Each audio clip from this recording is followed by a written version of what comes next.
Greetings, welcome to the Disciples of Revan. I'm your host, Lord Gaius, and my co-host, Lord Travius. Hello, Lord Travius. Hello, Lord Gaius. You said hello to yourself again. I always do. Yes. I have to say hello to myself. So, Mandalorian Episode 8. It's the final episode. Yes. For this season. For the season. And I tell you, I think it was a very, very complete episode. It was quite enthralling. It was very complete with the minus of Twilight healing baths. Yes, you and your Twilight healing baths. Yep.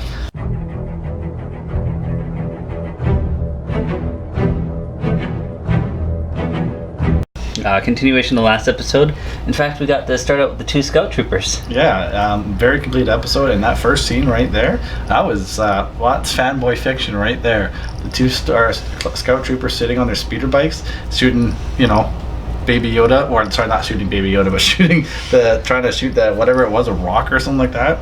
I heard there's a lot of backlash though. Did you hear about this? The backlash about people complaining that it was child abuse by showing them punching Baby Yoda in the bag. He's 50 years old. He's not even a child. I know, but it just goes to show I you thought it was hilarious. I know, I loved it too, but it goes to show you the people out there today, and everyone gets offended by everything now. Like, they are supposed to be assholes, and they're just extra proving it for you. Oh my god, they're not the good guys.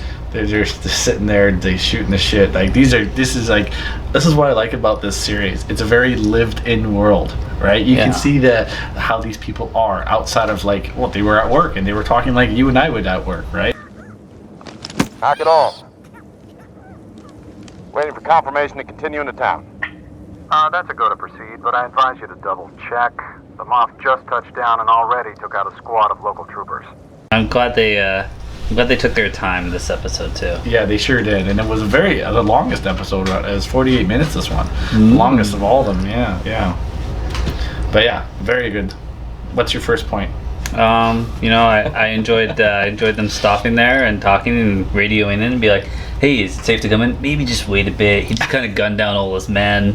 And then they call him back and be like, yeah, he just shot somebody for interrupting him. So, they're like, Moff Gideon's a pretty bad guy. Yeah, well, I didn't understand that. Was he shooting his own troops or was he shooting the local troops that were there? Well, he actually did shoot the local troops. They all work for him. And they're only there because of him, so... that's true, yeah. So I guess he was... But that was really good. It shows you how in-depth they've made this. And just, like I said, it's a fanboy fiction. It feels like you and me made this, and sitting there... With a much higher budget. And then what were you saying to me? I don't know if it's in your notes, but some of the stormtroopers were actually 501st Legion members. Yeah, they invited the 501st out because really cool. They didn't have enough stormtrooper costumes. Wow, so much for budget, right? Yeah, well, they couldn't really steal any from the First Order, so that's different. That's true. And yeah, I just guess they didn't have enough made for it, so they're like, hey, we want to have several garrisons and just have them all gunned down. Yeah, that was really good.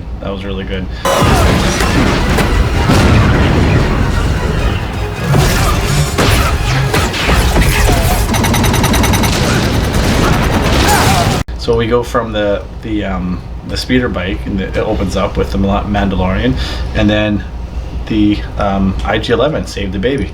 Yeah, Gideon was talking to them for a bit. Mm-hmm. Started pointing out things, being like, "Oh, you're a disgraced guild member, leader, dude." Oh yeah, he knew all of them by name too. Yeah. Cara, what was it, Thea Dune or something? Cara Theodon Dune.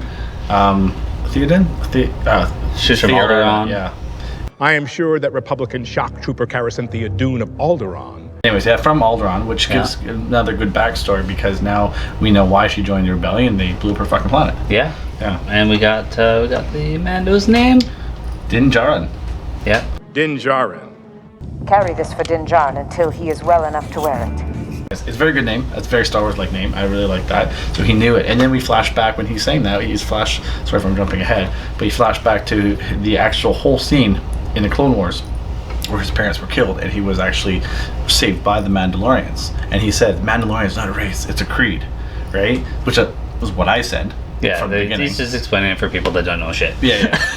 There's a lot of people that are probably watching this are like, what the hell's going on here, right? But of course we know all this stuff, but yeah, no, that was really good.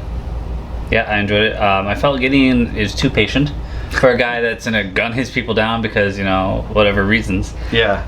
Probably because they failed him, but Yeah, so he's just like, I give you to nightfall. Like, so he's gunning his people down because he was interrupted, but now he's very patient with them. Yeah. He's going to give them the nightfall. and he kind of wanders off, and then he wanders back when shit starts going down. Yeah, But he yeah. does set up an Eweb. Which is funny because I was sitting there and I was like, oh my god, that's an Eweb, before they even said it. And I'm like, which is one of the other things I really like about this. They explain stuff like that. This, like, stuff that I know as a huge fan, but most other people wouldn't. It's like, oh my god, this is an Eweb heavy repeating blaster. And he's like, oh, well, this model was, the predecessor was the one that Cara would know because they mowed down tons of rebel troops, right? Oh, it was also used at the Siege of Mandalore, the Night of 1,000 Tears. Oh yes, the Night of 1,000 Tears.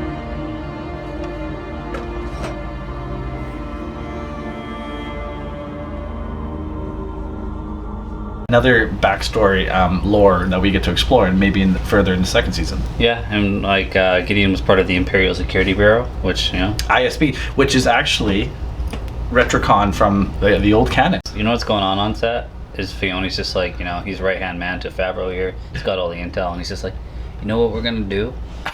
We're gonna tell Legends stories. Yeah, we are. And we're gonna incorporate it in everything we do, because the movies and they're fucking You're Disney. boycotting all the Legend stuff. Yeah. We're putting it all in here. Yeah, and they're actually doing it in a good way because it actually still makes sense. Like, nothing that has happened so far has contradicted anything that has been printed, which is like in the Mandalorian that has been printed in the Legends, other than maybe a few odd little things. But they haven't taken a story and destroyed it and just rebuilt it. This is a totally new story, and they can incorporate with the Legends material. They had brought IG-11. We had talked about this in the last review that Queel had done an extensive job in reprogramming him and retraining him. And at the end of the last episode, we didn't see that anything about IG-11, but I had a feeling at the beginning of this episode you were going to see him, and that was really cool. So he gunned those. He was not nice to those scout troopers. Well, he gave him the opportunity. Yeah. He wasn't like just coming guns a-blazing. I'm just saying that. It's good, like... I'm telling you to get out of here.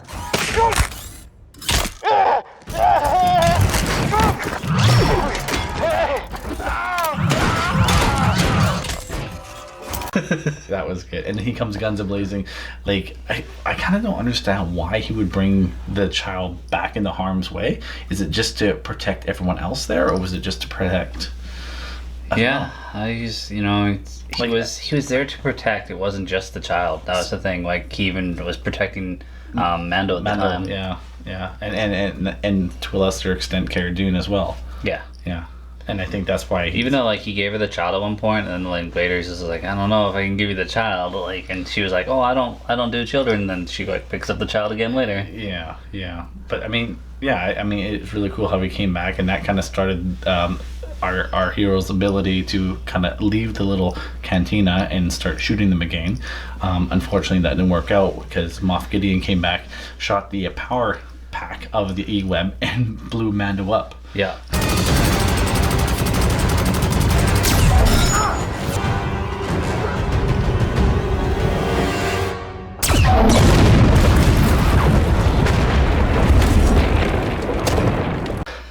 Yeah, which, led to a flame trooper showing up. Which is cool. We've never actually seen those except for in the newer movies, The First Order, with In Force Awakens. We saw the flame troopers. But yeah, and then we saw... What else do we see? Yeah. Little Baby Yoda. Yeah, Baby Yoda. And so that was interesting because... I mean, I know that obviously this child has an innate force ability, but for him to know precisely what to do at a given time, do you feel that he's been trained? Oh, well, no.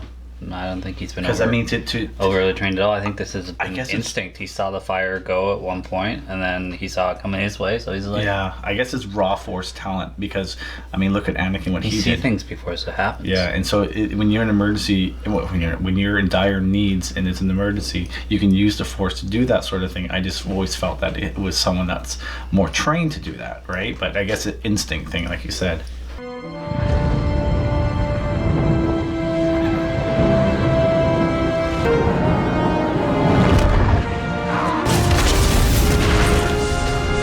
Death Troopers, eh? They didn't fare too well. No, they pretty much got wiped out. They pretty much did, and I think Mando took a whole bunch of them out. He was like hand-to-hand combating them. So, but it was cool. Like I said in the last review too, that it was cool that they incorporated them. I guess Death Troopers are always given to more high-ranking people, like Director Krennic, Moff Gideon. It's too bad that they didn't have those before, because Tarkin could have used them. Yeah, probably should have. So yeah, they get into the little enclave in the sewers. Yeah, they got the sewer there finally. And they run into the armor chick from the Mandos. Yeah, and it was interesting because, of course, we haven't seen any of the Mandalorians since episode 3 when they came to it. They did not leave. Well, they didn't leave, and I guess the Imperials tracked him down because he was actually accusing Greef Karga of it, because they were fighting in the street. But I guess once that was known that they were there, the Imperials hunted them down. Yeah, she even vouched for Greef at that point. Yeah, she did. I think it was interesting why she would stay, though, because what else has she got to do there? It is the way. Well, she has to salvage the pieces of them. She's got to lock all that... Do you think they all died? Or she said a few got off planet, yeah, right? she said a few escaped. Don't know where they went. But yeah. Well, that's too bad, because I hope they come back. Armor is her business. She needed to save it. And so when they do eventually leave, she had to use her tools to fight those stormtroopers. That was cool.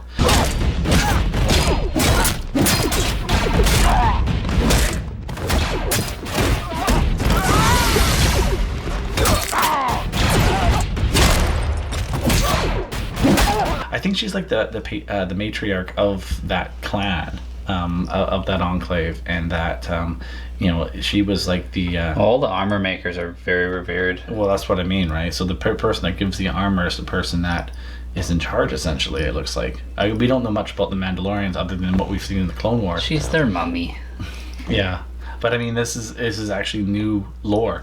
So, and now she gave the sigil of the Mudhorn to Mando, or Djarin, and now he's a clan of 2. Is that what she said? Yep. Yeah. Though it's he's too weak, so you'll have to return him to his family.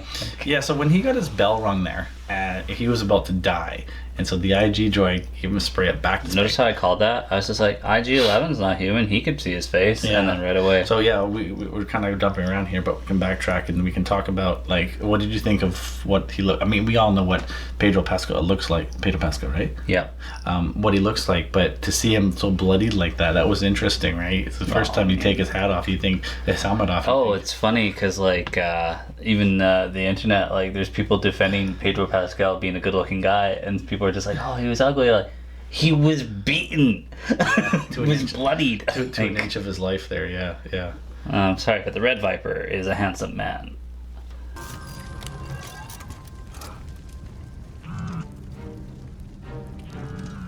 This is a Bacta spray. It will heal you in a matter of hours. Bacta spray. Now I know Bacta spray has this magical property to it almost, but for him to be on death's door, and then within a few scenes he's basically walking around fighting other things. I mean, it's kind of one of those things, right? I know it's like an adrenaline thing. I think he didn't really fight anything until he got outside versus the TIE fighter. Yeah, I suppose, but that doesn't give a lot of time. But anyways, it's one of those things, right? You have to believe it for the sake of the story, right? But Bacta's always been like that more powerful drug. It's like an adrenaline thing to get the soldiers up, and that's why there's in the old lore the Bacta Wars, because the Empire wanted to take Typhera as their own, but the New Republic stopped them, right? So, anyways, little tidbit there. We get to see a lava droid. Works on his rowboat on its way to Hades. Yeah, that was very much like that. You got really excited when its legs extended. I did. I thought that was I want that figure. It's like an R5 or something. It's like, oh look, its legs are extended. Yeah, well, and it had arms. It was like R2 on steroids, man. I thought it was like death or whatever, and just ferrying you to the other side. It was very purgatory-like, yes. Yeah. But that was pretty cool. And then they, of course, shot it. And then... Yeah, because it wouldn't stop. But did that make it stop? No. You were in a river. Yeah, it's going to flow. Lava droid. IG-11 decides, he's going to sacrifice. And it was against his base program to do it until the baby was safe. Yeah. And then Djarin says, hey, dude, I don't want you to die. Yeah. Don't be sad. I'm not sad. I can detect it in your voice. I'm a nanny droid. You need a nanny droid. I need a nanny droid. They get out, and I guess he sacrifices himself. Self-destruct, blows up all those troopers.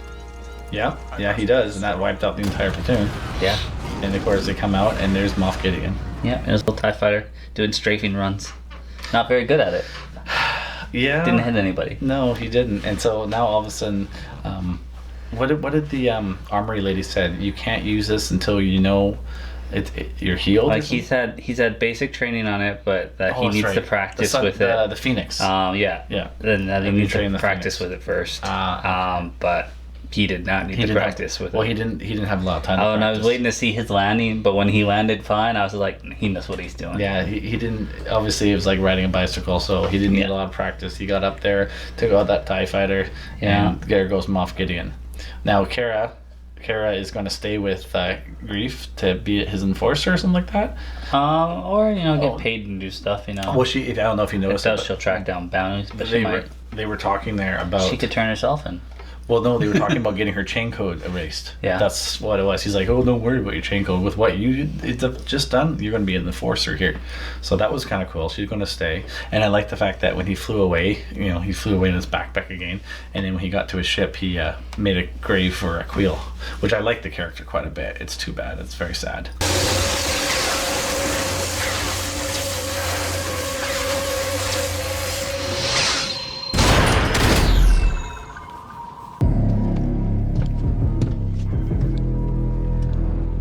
We did get to see the dark saber though. The dark sabers, yeah. So the last time we saw that, I believe it was in the Rebels. And what was the name of the person again? Sabine gave it to Satiel's sister. And I should know her name. Is it Bo-Katan? Bo-Katan, that's it, yeah. And that was the last we saw of it. So obviously, with the Night of 1,000 Tears, ISB, Moff Gideon being in charge of that, there's a good chance he killed her and took it, because the only way you can take that blade away from someone is to kill the person, or make you think they killed him, because Katie Sackhoff could easily show up in the show. Now, wouldn't that be cool? Wouldn't that be cool to have her there? Everybody loves Katie Sackhoff. That'd be even better fan service. Well, I think the best fan service is actually getting Boba Fett. I think that would be really, really cool. Boba Fett. Well, okay, Jango Fett's where it's at. Boba Fett's supposed to be dead, but in the expanded universe, he did come back. He was saved from the Sarlacc pit from Dengar, and there's a huge huge series of books called the Bounty Hunter Wars. Anyways, the Mandalorian Armor was one of the books. Anyways, he saved him, and so he came back, and he had quite a role to play throughout the expanded universe. Now, if they bring him back now, which if Dave Filoni and Jon Favreau are going to bring back some of these elements, I think it would be cool. But I'm not saying as a mainstay character, like maybe to help Djarin to help out with a bounty or something like that. Because let's face it, the first Mandalorian we've ever seen is Boba Fett. To have him in this series, I think even as a cameo would be pretty cool. I enjoy that last part, and that really is going to leave us a lot to look forward to in the second season, which they're wrapping up filming, I believe now. They're almost finished filming. And when are they? Have you heard when they're going to debut it? Well, I don't think they're almost finished filming. I think they're back at filming right now. Oh, I heard they're almost finished filming. No, you're crazy. Why? But I believe it will be out in the fall of 2020. Oh, the fall. Oh, I'm sorry, it's taken a year. You know how many of these shows can't get things done in a year anymore? Orville's taken a year and a half off. I can't believe that. Because they can't get their special effects done in time. It's Moff Gideon. No. Moff Gideon was executed for war crimes. It's him. He knew my name. So, final thoughts? Overall, I think it was a well-rounded episode. I think it really did serve its purpose for being the finale of this season. I really think that it was a very good tone of the whole episode, and the way they moved from one thing to the other. It was very progressional, and it made sense. It wasn't all short and choppy. We see something and then we go somewhere else. There's a movie I saw feel like recently. You're describing a movie that we I saw recently, and very it was choppy jumps. Yeah. Anyways, so I thought it was really good, and quite frankly, I think that The Mandalorian's better than the last 3 Star Wars movies. There, I said it on camera. I think The Mandalorian is going to save Star Wars, to be honest. It's going to bring back all the fans that are not too impressed with the new ones, because it is classic Star Wars. I mean, it's still a TV show, and you can get that feel from it, but I'm really looking forward to sitting down and just watching it straight now that all the episodes are out, rather than Oh, here, let's wait another week. Yeah.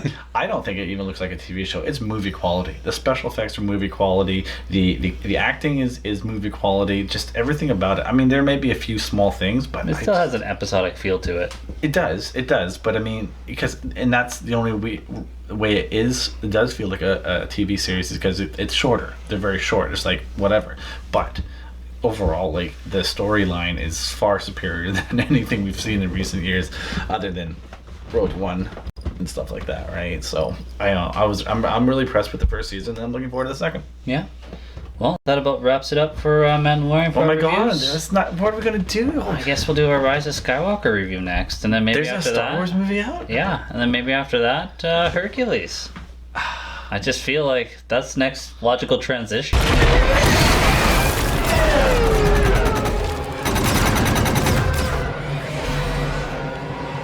He missed! He won't next time. I thought you had a bad experience with Gungan. Misa like this. That's an awkward massage you don't want to get. Well, as always, thanks for watching. Hey, let's make the baby do the magic hand thing. Come on, baby. Do the magic hand thing. I'm out of ideas. I'm not.